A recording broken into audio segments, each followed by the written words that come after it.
అన్ని గదుల్లో బాంబులు పెట్టండి రా. మ్యాన్సన్ బూడిదైపోవాలి.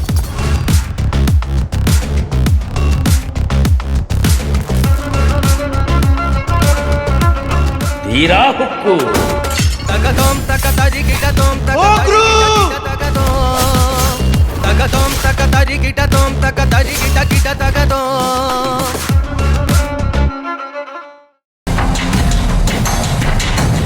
అమ్మ అనుకున్నది అనుకున్నట్టు జరిగుంటే ఈ పాటికి సిరికి మన మీద అనుమానం వచ్చి గొడవ చేసేదని ఊహించింది.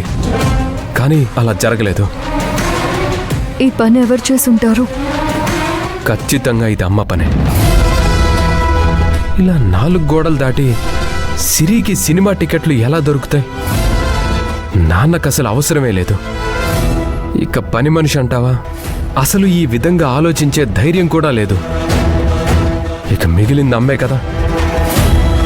అమ్మే చేసుంటుంది. ఇప్పుడే అడిగేస్తాను.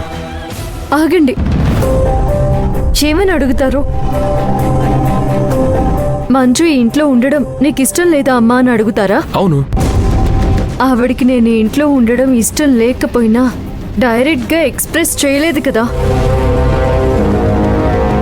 మనం ఇప్పుడు ఈ విషయం బయట పెడితే డైరెక్ట్ అయిపోతుంది. అప్పుడు డైరెక్ట్గానే అన్నీ చేసేస్తుంది. అది మీకు ఓకేనా? అవును, నువ్వు చెప్పింది కరెక్టే మంజు. మనం కూడా తెలియనట్టే ఉండాలి. ఇదే అందరికీ మంచిది. నాకు పిచ్చెక్కిపోతుంది.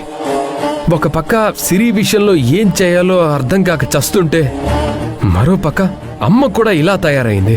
మీ అమ్మకి మీ మీద, ఆవిడ గారి కోడలి మీద ప్రేమ ఎక్కువ. అవును, కాకపోతే ఆ ప్రేమ సరైన యాంగిల్లో లేదు. నా కర్మ. సత్యగారు,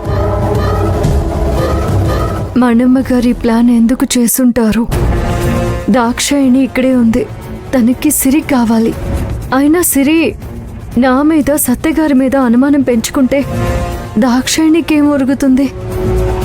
అసలేం అర్థం కావడం లేదు. కిరణ్మయ్య గారిని అడిగితే ఏదో ఒక సలహా ఇవ్వకపోరు.